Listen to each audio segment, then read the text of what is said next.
Je devais en faire une avec. Non, mais on prend du temps. Ah, on prend du temps pour parler.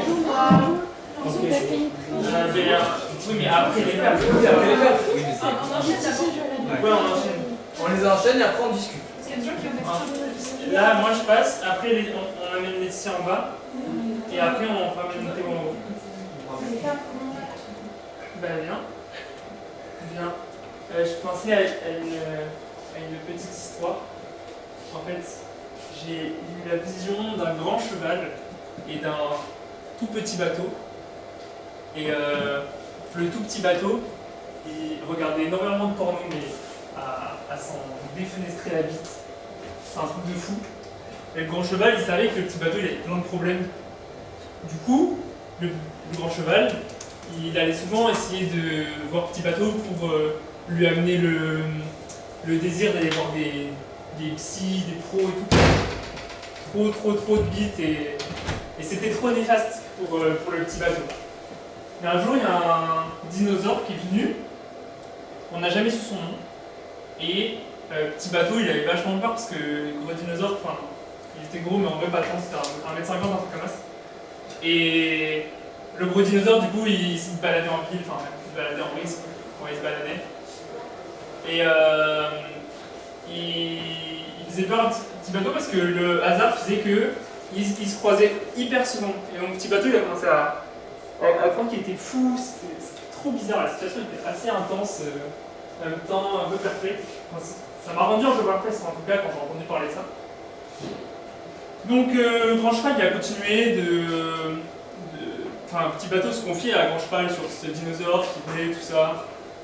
Et Grand Bateau et Grand Bateau, il disait aussi à Petit Bateau parce qu'il commençait à se rendre compte, il y avait plus de communication entre eux, mais il commençait quand même à se rendre compte.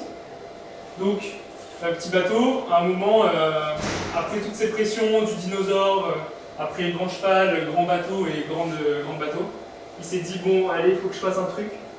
Et il est allé boire un café, si je dis pas de bêtises, c'était pas loin de Verdun.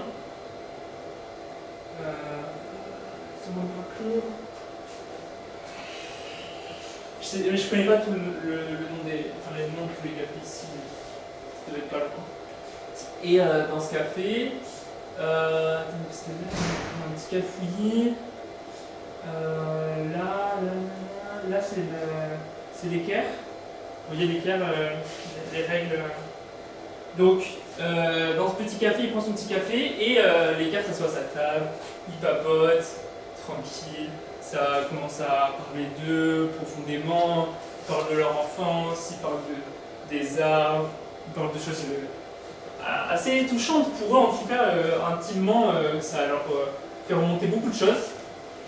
Et ce petit bateau là, à ce moment-là, il se dit qu'il y a peut-être un truc qui est en train de se passer entre l'équerre et lui-même. Et ça le change presque définitivement en fait. C'est comme si, malgré tous les changements qu'il avait vécu toute sa vie, ce petit bateau il avait changé définitivement. Et c'est un peu triste dit comme ça parce que maintenant que j'y pense et après m'être rappelé l'histoire, beaucoup de fois c'est un peu triste d'arrêter de changer et d'adopter cette posture un peu fermée sur soi-même. Donc quand j'ai entendu parler de ça, je me suis dit peut-être qu'il faut aller le voir ce petit bateau, il faut lui continuer à le pousser, aller rencontrer d'autres gens, tout ça. Mais avec l'équerre ça se passait vraiment bien. Donc il s'est un peu arrêté là-dessus. Et ça c'est tout ce que je peux raconter du petit bateau du coup parce que j'ai pas eu la suite. C'est Grand Cheval qui m'a raconté tout ça, j'ai oublié de le préciser. Et c'est hyper important parce que Grand Cheval il a été hyper affecté par cette transition chez Petit Bateau. En fait Grand Cheval, donc lui il était bien entouré, il avait Petit Cheval, mais il avait aussi Grand Poney, tout ce monde dans son entourage. Et quand Petit Bateau il a changé définitivement, bah, pour lui c'était... Ah, il avait utilisé un mot super.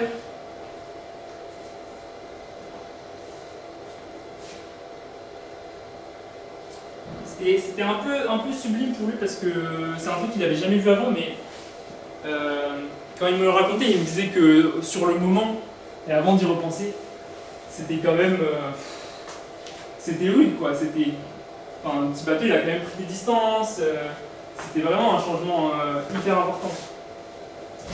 Du coup, il a décidé de partir un peu, d'essayer de rencontrer plus de gens. Il s'est dit peut-être que j'aurais le même plaisir que Petit Bateau à trouver l'équerre, à ce qui se passe, tout ce genre de choses pour avancer dans la vie, etc.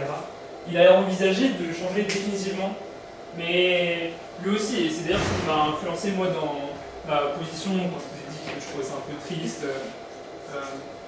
Il m'a expliqué que en fait, il avait trouvé ça un peu sad, voilà, c'était arrêté là quoi. Du coup, quand j'ai laissé Grand Cheval après tout son récit, j'étais un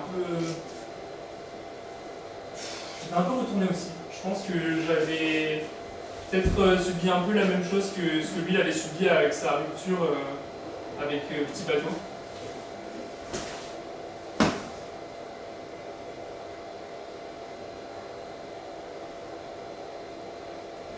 Et j'ai fini.